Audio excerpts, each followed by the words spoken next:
মধ্যবিত্তের বিসর্জন, পৃষ্ঠা 19। হৃদয়ের একুল ওকুল দুকুল ভেসে যায়। রবীন্দ্রনাথের এই গানটা বাজছে রেডিওতে। দুপুর গড়িয়ে বিকেল হয়েছে। পশ্চিমের কালো মেঘটা সূর্যটাকে সন্ধ্যা নামার অনেক আগেই ঢেকে দিয়েছে। বিয়ের অ্যালবামটা বুকে জড়িয়ে কল্লোল বারান্দার গ্রিলটা দিয়ে ভিজে যাওয়া মাটির গন্ধ নিতে নিতে সামনের বাড়ির ঢিল ছোড়া দূরত্বে চিলেকোটার ছাদে পায়রাদের নিজেদের বাড়ি ফিরে আসা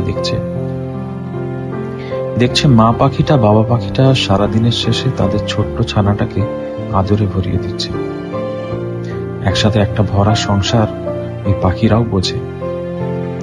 কল্লোল ভাবছে, সুচেতা কি কোনোদিনও বুঝবে না? ফিরবে না নিজের বাড়িতে, মিথ্যে প্রতিশ্রুতির অন্ধ বিধ্বংসী সর্বনাশা জীবন থেকে।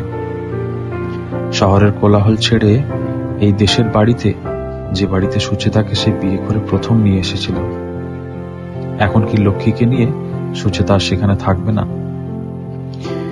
বিগত 8 মাস এক চাপা উৎকণ্ঠা, আবেগ, ভয় মাখা দুশ্চিন্তা নিয়ে ভেতরে ভেতরে গুমড়ে যাচ্ছে। প্রতিনিয়ত সুচেতা লক্ষ্মীকে হারিয়ে ফেলার ভয়, ভয় সংসারটাকে ভেঙে পড়তে দেখার।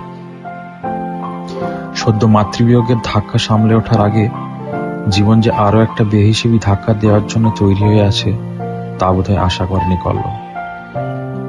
সবার অলক্ষ্যে একটা পুরুষ মানুষ চোখের জল ফেলছে।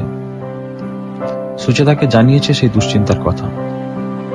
প্রায় প্রতিদিনই সুচেতার পায়ে ধরে কাকুতি মিটিমিটি করেছে। সংসার ভাঙার এই বিধ্বংসী খেলা থেকে সরে আসার জন্য বারবার নত হয়েছে সে। কিন্তু বেপরোয়া সুচেতা তার বদলে দিয়েছে শুধু কর্কশ ভাষায় তিরস্কার, অপমান। একদিন একটা লাথি মেরে সরিয়ে জানিয়েছে সে বেরিয়ে যেতে চাই মেদিনীপুরের ভাড়া বাড়ির উদ্দেশ্যে, যেখানে অপেক্ষা করছে তার প্রেমিক, যাকে যে তার মন শরীর দেওয়ার দীর্ঘ অপেক্ষা করে বসে আছে। কারণ রেল শহরে ফেরার মুখ এখন আর তার নেই, আর ফিরতেও চাই না সেখানে।